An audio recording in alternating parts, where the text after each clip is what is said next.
ngayon ay infrastructure development, lalo na ito ang flood control projects. Naging commander ako ng dalawang Army Engineer Brigade, isa sa Maguindanao, isa dito sa Metro Manila. Ang area na nakoberan namin nung brigade commander ako 2007 to 2008 sa Maguindanao ay buong Region 11 and Region 12, dalawang region. Yung lahat na infrastructure development sa mga malayong barangay, kami yung gumagawa. Electrification, farm to market road, school buildings, health centers. Bakit kinuha itong maliliit na project? Maliit lang ang pondo noon eh. Ang school building noon is worth only about 500,000 pesos na pagkagawa na tayo ng school building. Nagreklamo yung DPWH na bakit binibigay sa Army. Ang trabaho ng Army ay maghanap ng kalaban. Pero ang engineer sa Army, hindi kalaban ang nahanap. Ang engineer sa Army ay tumutulong para maayos ang kabuhayan sa mga barangay. Yun ay dumami ang aming project ng panahon ni President Gloria Macapagal Arroyo. Doon na nagsimula ang kalayaan sa barangay project na initiated ngayon ng ating Presidente Arroyo. Siya ang nagsimula kung paano maayos yung nasa barangay. Lahat ng aming project sa Armed Forces ay nahinto dahil sa panahon ni Noynoy Aquino. Bakit? Dahil sa panahon ni Noynoy Aquino, ang kanyang advisors ay ayaw na makapenetrate kami sa mga barangay para mabigyan ng magandang buhay ang mga tao sa barangay. So alam nyo na kung bakit. Ang pangalawang dahilan, gusto ng DPWH na lahat ng construction, farm to market road, school building na malalaki, ay ibigay na lang sa kanila dahil yun naman daw ang trabaho nila. Ang budget doon ng kabuhayan sa barangay project sa buong Pilipinas na binigay ng Office of the President is 2 billion pesos lang. Para sa buong Pilipinas yun. So, nalaman na ninyo bakit gaano kalaki ngayon. Flood control project pa lang umabot ng billion o minsan ano pa 1.3 trillion pa yata.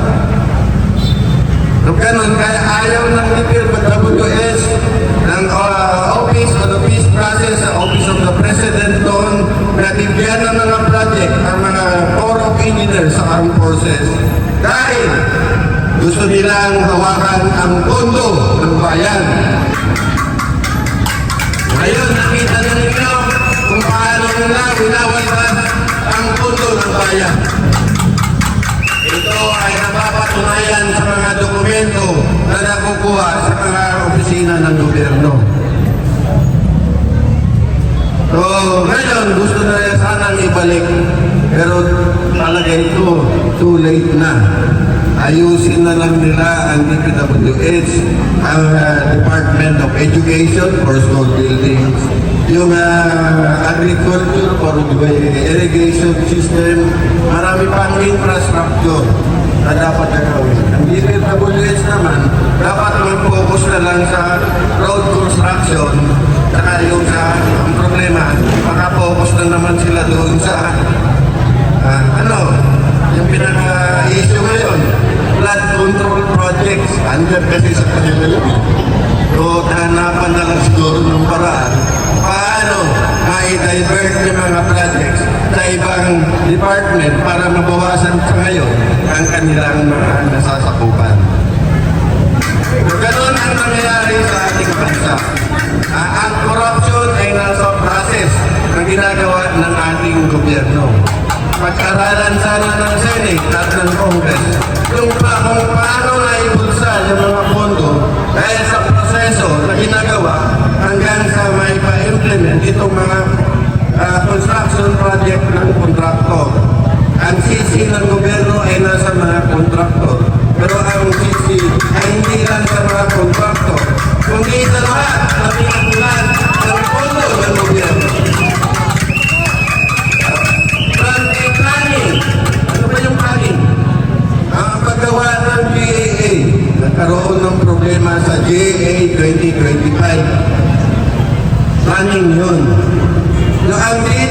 ang gumagawa ng details ng project, implementing agency.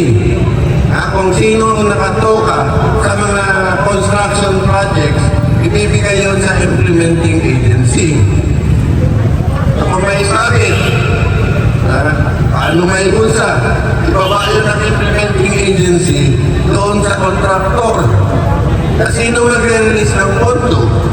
Yung gobyerno, through the DBM, ibababa sa department, ibababa sa local government, kung may pakialam ng local government, bago maibaba sa contractor. Na-discuss na ito ni General Magalong. Ang problema, siguro yung iba, hindi nakikinig sa proseso. Marami na nagsasabi ng proseso, pero ang taong bayan, wala pa rin reaksyon. Hinihintay pa kami. Ano naman ang magagawa namin? Kung konti lang naman kami, mas marami yung taong bayan na dapat nakakaalam kung ano ang nangyari sa ating bayan. Kung may question kayo, dapat magtanong kayo. Halika sa mga vlogger, magtanong kayo doon sa may alam sa mga proseso sa pagpalakad ng mga project ng government para alam din ninyo kung ano ang tamang i-government ninyo. Hindi yung sasabihin lang ng iba, ito by experience. Nag-post kami kung ano yung dapat na gawin. Ay papasa sa amin ng mga trolls. May kabit yan. Ano naman connection ng kabit doon sa proseso ng project implementation? Diba? Ibig sabihin lang, gusto na nilang ito yung tao na nagsasalita. Iniimplikan nila yung tao sa issue na hindi connected doon sa issue ng gobyerno. Kaya tuloy nasasabi sila na troll. Kasi lumalabas tuloy na nagiging bobo sila. Issue ang pinag-uusapan, hindi yung karakter ng tao. Kung siya ay magnanakaw ng araw, wala tayong pakialam doon. Nasa gawin niya lang ang trabaho, katamang paraan para sa ating bayan. Kung siya na ay magnanakaw, na meron naman tayong mga korte na mag-prosecute doon sa mga kriminal na gumagawa ng hindi tama. Ang discussion sa social media ay yung issues na dapat alam ng tao. Hindi yung basing, saka hindi yung mga fake news, hindi yung mga propaganda na ginagawa ng mga trolls. Kaya tuloy natatawag yung iba na trolls. Talaga naman, pag trolls, bobo yun eh. Malalaman naman natin, pag troll ka, bobo ka, hindi na nabayaran ng troll ka, o talagang bobo ka. Yun lang ang alam ko sa susunod na magkakaroon tayo ng pag-uusap sa tamang paraan. Yun ang gusto namin, kaming mga retired. Sana, hindi na kami lalaban eh. Sawa na kasi kami, kagaya sa akin. 5 beses na akong na-ambush. Ngayon, buhay pa, masamang tibuhan na nagdamo siguro ako. Diba? Sabi nila, sir, masamang tibuhan mo siguro. Ay, pag inusto ng Diyos, mabubuhay tayo. Pagpasalamat tayo sa Diyos at binuhay tayo para makatulong hindi lang sa ating sarili, kundi para sa ating bayan. Kaya paglaban natin ang katotohanan at kayo ang makakatulong sa amin. Maraming salamat. Maraming salamat kay Retired General Felizardo Simoy.